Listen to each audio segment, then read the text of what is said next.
బ్రహ్మర్షి సుభాష్ పత్రి గారు తనకు తెలిసినటువంటి శ్వాస మీద ధ్యాస అనేటువంటి దాన్ని దాచిపెట్టుకోకుండా, దాంట్లో ఉన్నటువంటి అనంత లాభాలను తనొక్కడే పొందకుండా తాను ఇతరులకు తెలియజేయడం మొదలుపెట్టాడు. మరి ఇది కాదు, ఇంత వేగంగా పోదని చెప్పి తాను చేసేటువంటి ఉద్యోగానికి కూడా రాజీనామా చేశాడు. అంటే మనం అంటుంటాం అన్నదానం, అన్నదానము, జ్ఞానదానం అని. అన్ని దానాల కంటే గొప్ప దానం ఏమో తెలుసా? తన్ను తాను దానం చేసుకోవడం. ఆ విధంగా పత్రిజీ గారి ఈ ప్రపంచానికి తన్ను తాను దానం చేసుకున్నాడు. అంటే తన కుటుంబము, తన సొంత కోరికలు అన్నింటినీ వదులుకొని తన్ను తాను దానం చేసుకొని ఉద్యోగాన్ని రిజైన్ చేసి ఏం జరుగుతుందో ఆలోచన చేయకుండా ఈ పిరమిడ్ స్పిరిచువల్ సొసైటీని స్థాపించాడు. ఇది ఎలా స్థాపించాడు పిరమిడ్ స్పిరిచువల్ సొసైటీని? ఒక్కసారి ముఖ్యంగా ఈ పిరమిడ్ స్పిరిచువల్ సొసైటీలో ఉన్నటువంటి అనేక మంది సీనియర్ పిరమిడ్ మాస్టర్లు, ఎంతోమంది జ్ఞానం చెప్పేటువంటి మహానుభావులు ఎంతోమంది ఉన్నారు. ఏ సొసైటీలో లేరు ఇంత విజ్ఞానం, ఏ సొసైటీలో కూడా లేదు. మహానుభావులు చాలామంది ఉన్నారు. ఇక్కడే కళాధర్ గారు ఉన్నారు, ఇంకా చాలామంది ఉన్నారు ఇక్కడ.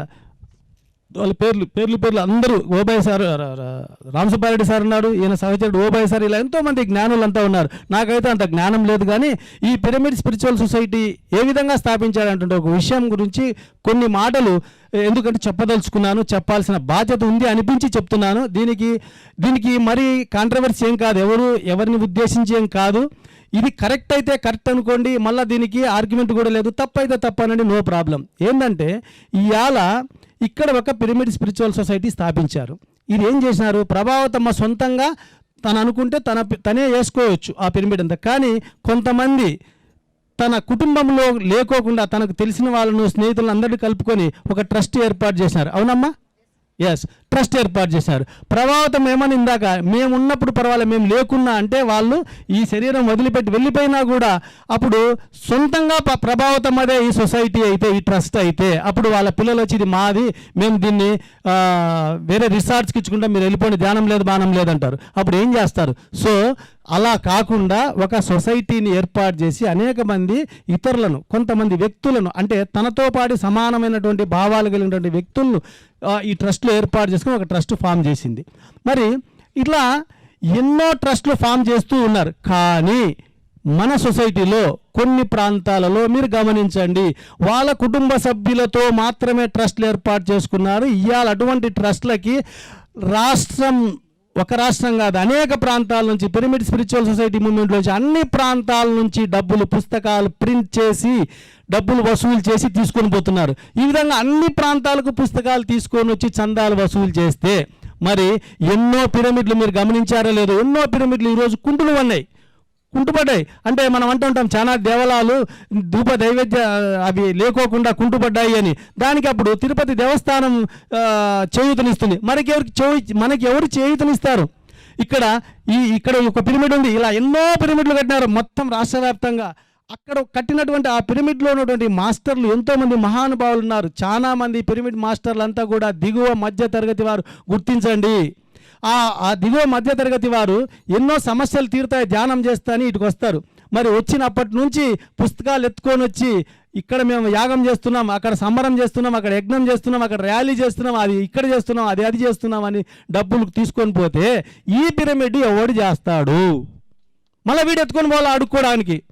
కరెక్టే కదా? కరెక్ట్ అయితే ఒక్కసారి మీరు అందరూ మరి కరతాళతో నాకు చెప్పట్లేండి. కరెక్ట్ అనిపిస్తే, తప్పు అనిపిస్తే కొట్టద్దు. కరెక్ట్ కదా? Right, very good, thank you అందరికీ.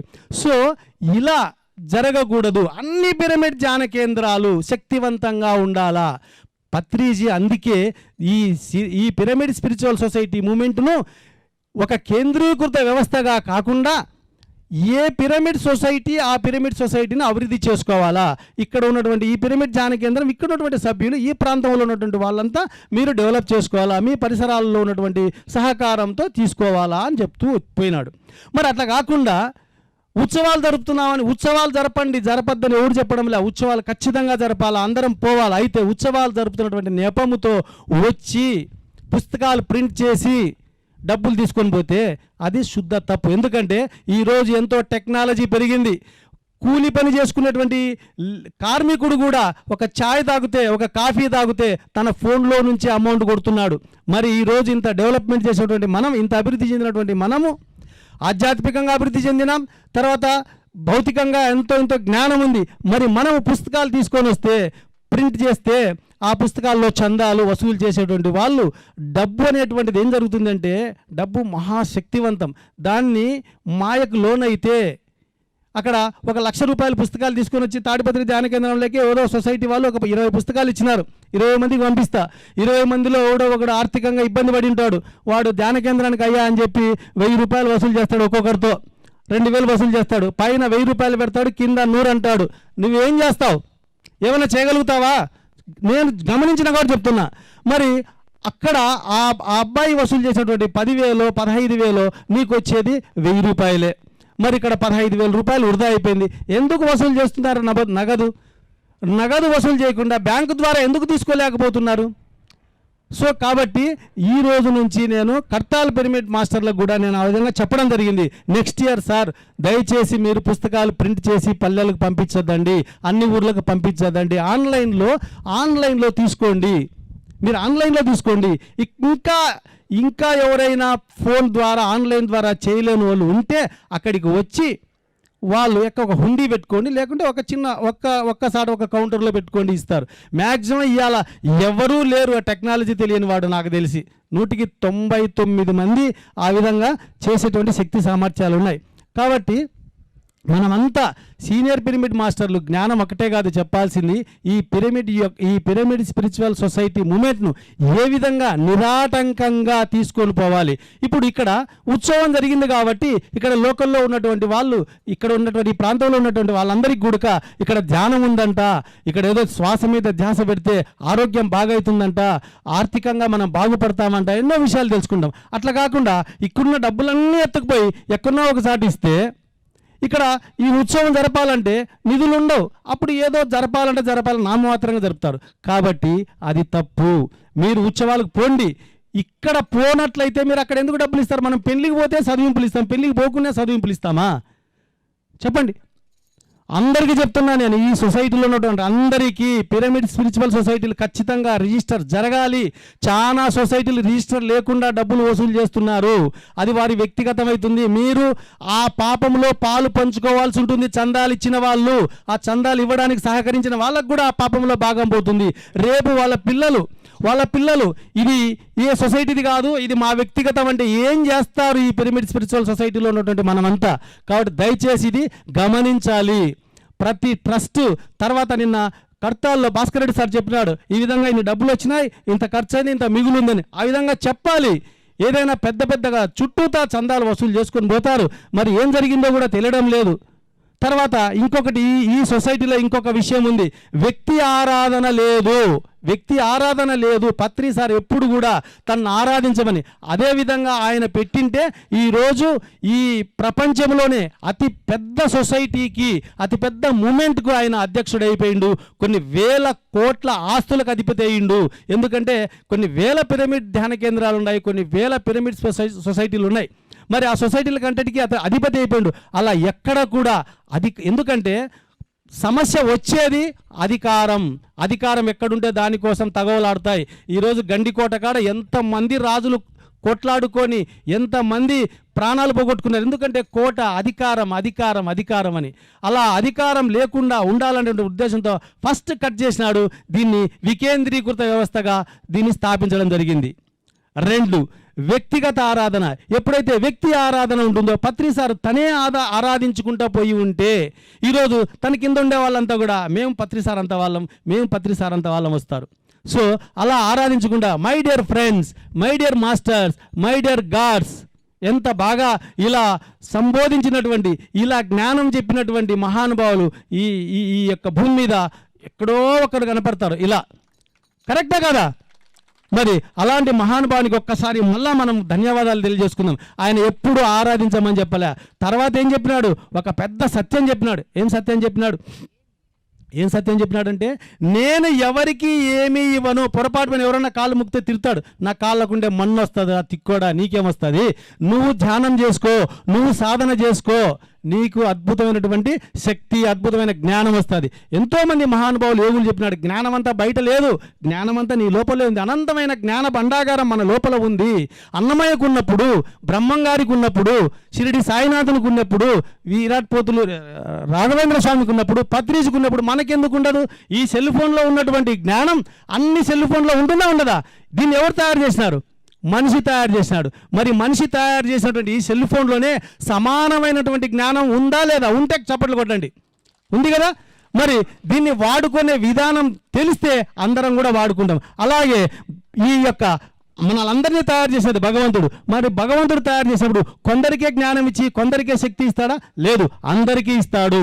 కాబట్టి అందరం బాగా ధ్యానం చేస్తే, అందరం బాగా సాధన చేస్తే అందరికి కూడా అంత శక్తి వస్తుంది. కాబట్టి దయచేసి ఈ పిరమిడ్ స్పిరిచువల్ సొసైటీ మూమెంట్లో ఉన్నటువంటి వాళ్ళు ఇంకొకటి, అది 2 అధికారం అయిపోయింది, తర్వాత వ్యక్తి ఆరాధన అయిపోయింది. తర్వాత ఏం చెప్తున్నాడంటే, ఎప్పుడు కూడా నువ్వు ఏం చేస్తే అదే అవుతావు అంటున్నాడు. నువ్వు ఏం చేస్తే అదే అవుతావు అంటున్నాడు.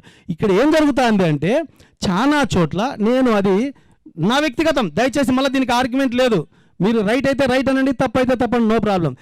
అడుక్కుంటున్నారు, భిక్షాటం చేస్తున్నారు. మన కర్తాలకు పోతే ఎన్ని గుంపులయ్యా ఇలా అడుక్కుంటున్నారు.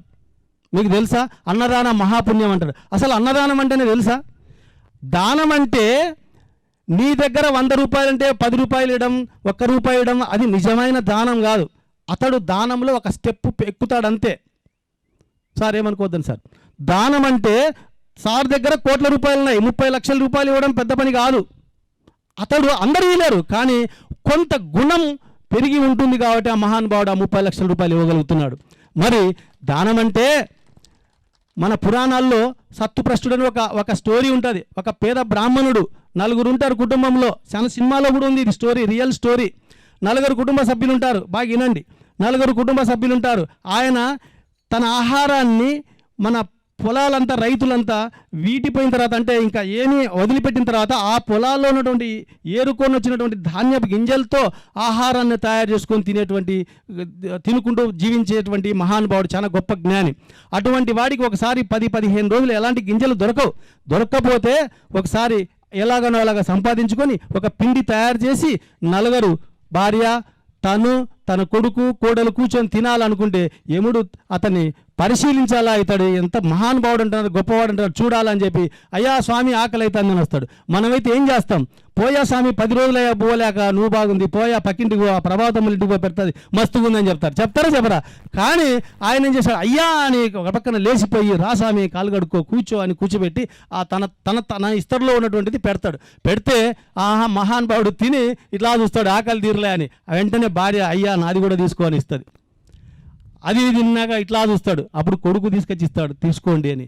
మళ్ళీ ఇట్లా చూస్తాడు, కోడలు తెచ్చి పెడతాది, ఆకలి తీరలేని. అప్పుడు ఇంకా ఏముంది, లేదు కదా అని తెంచి బయటికి పోతాడు. బయటికి పోతే చేయి కడుక్కోమని చేయి నీళ్ళు ఇస్తే అక్కడ ఒక ఉడుత ఆ మెతుకుల్లో పారాడడం వలన, ఆ ఉడుత ఎవరో కాదు, ఇంకా పెద్ద స్టోరీ ఉంది అదంతా వద్దు. ఒక ఉడుత ఆ మెతుకుల్లో పారాడడం వలన దాని శరీరం కొంత భాగం బంగారు రంగు అవుతుంది. బంగారు రంగు అయితే అది ఉడుతడుతుంది. ఏం సమయం ఇంకా అవుతుందేమని పొల్లాడితే ఇది ఇంకా కాదు, ఈటికే ఇది మిగతా శరీరం ఎప్పుడైతుంది అంటే, ఇంతటి అన్నదానం ఎక్కడైనా జరిగితే అక్కడ నీకు ఆ ఎంగిలి మెతుకులు కానీ అవి తగులితే మిగతా శరీరం అంతా కూడా నీకు బంగారు వర్ణం అవుతుంది అని చెప్తుంది. ఆ ఉడత తిరుగుతూ ఉంటుంది, తర్వాత ఉడత వస్తుంది. ఇప్పుడు ఈయనను డైరెక్ట్గా ఉన్నత స్వర్గాన్ని తీసుకొని పోతాడు సశరీరాలతో 4 ఎందుకంటే తను తినవలసినటువంటి అన్నం అది. తన దగ్గర 100 మందికి 1000 మందికి భోజనం లేదు, ఆ భోజనమే ఇంకా ఫైనల్. దాన్ని దానం చేశాడు. దాన్ని అన్నదానము అంటారు, గుర్తుపెట్టుకోండి. అది పుణ్యం అంటే. మరి అట్లా ఇస్తున్నాం మనం కాదు కదా. మన దగ్గర 1,00,000 ఉంది, ఒక 1000 ఇస్తున్నాం, ఏం పెద్ద పని ఏం కాదు. మన దగ్గర 10 లక్షలు ఉంది, 1,00,000 ఇస్తాం. 200 కోట్లు ఉన్నాయి, 1,00,000. కానీ ఆ గుణం కూడా గొప్పదే. ఓకే, మరి ఆ ఉడత తరువాత ధర్మరాజు అన్నదానం చేసే కాడికి పోయి చాలా సార్లు పొల్లాడుతుంది, కానీ కాదు, ధర్మరాజు అన్నదానం చేసే కాడ పొరలాడితే కాలే. అప్పుడు ధర్మరాజు తన సోదరులంతా అహంకారంతో ఉంటారు, ఇంత అన్నదానం ఎవడు చేయడం లేదు ఈ భూమి మీద, మేమే చేసినామని. అప్పుడు కృష్ణుడు వీళ్ళకి చాలా పొగురుంది, ఇలా పొగురు అంచాలని రా స్వామి పోదాం రాని భుజం మీద చేసుకొని ధర్మరాజుని అందరినీ తీసుకొని పోతా వేడికి పోతే ఆ ఉడత పొర్లుతూ ఉంటుంది. పొర్లుతూ ఉంటే ఏంది అట్లా పొర్లుతుంది అని ధర్మరాజు అంటే అడుగు నువ్వే, అది దాని మానవ భాష వచ్చులే అడుగు, అది పెద్ద యోగిలే గత జన్మలో, అది వేరే కథ, అడుగు అంటాడు. అడిగితే